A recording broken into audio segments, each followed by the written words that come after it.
Jimmy in? Yeah, tell us about getting washed out to sea.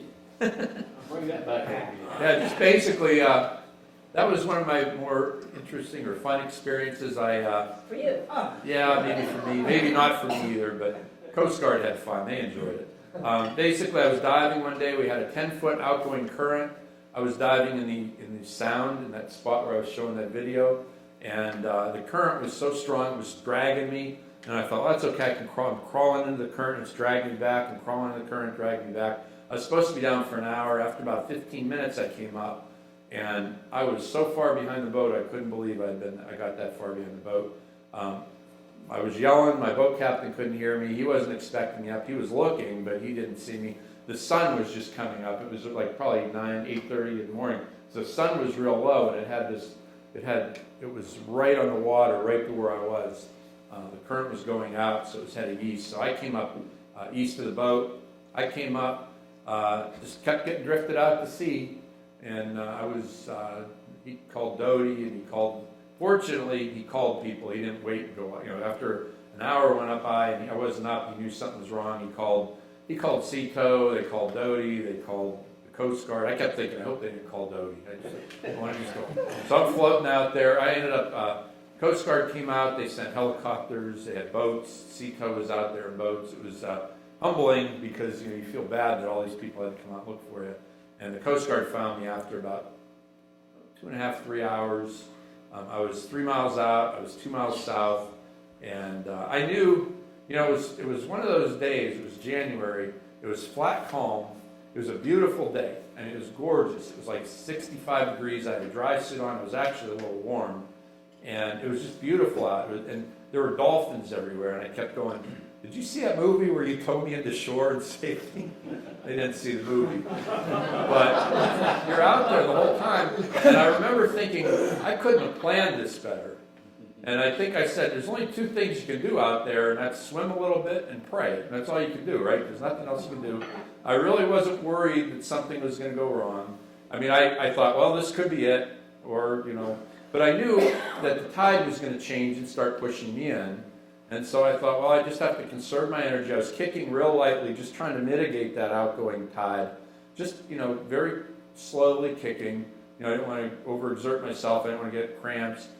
And it was still being pushed out, but it was slowing it a little bit. And I thought, once I get pushed in, then I got to kick and make sure on that incoming tide I get back to shore.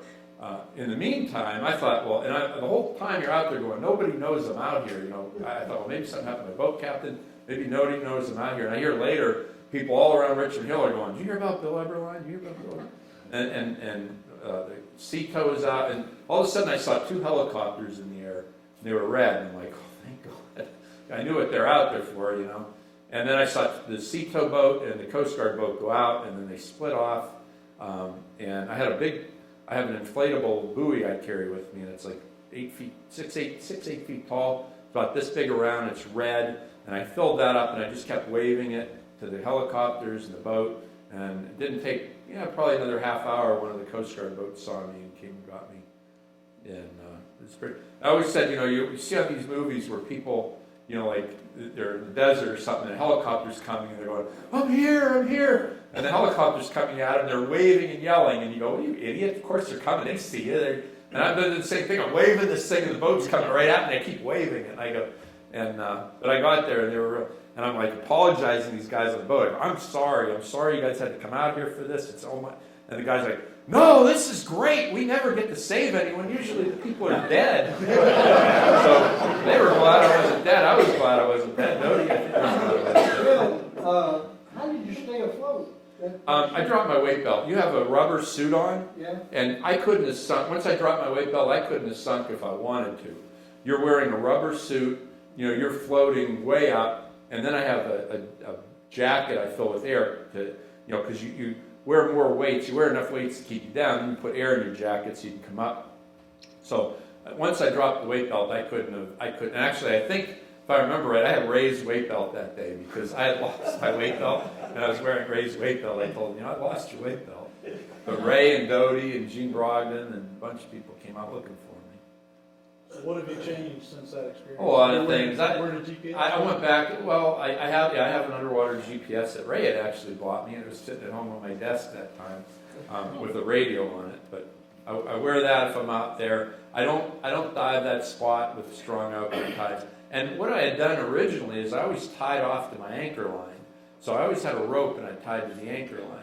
And I just kind of got away from doing that because you're like, well, it's in the way, and I'm getting tangled, you get tangled a little bit in the line, and I want to go farther than the line will let me. So, you go to the end of the line, and then finally I unclip, and so I don't do that anymore. I mean, the big change is I'm a lot more careful. It's like driving at night, or a lot of people drive, and then you hear they fell asleep at the wheel. You go, how could they do that? Well, just that you kind of get complacent, and so I'm a lot more cautious now, and I'm a lot more careful about things. So, but those we don't think about those days. I just don't do that anymore.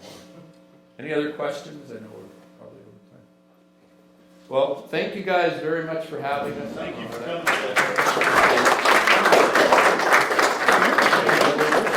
Oh, thank you. Oh, I bet.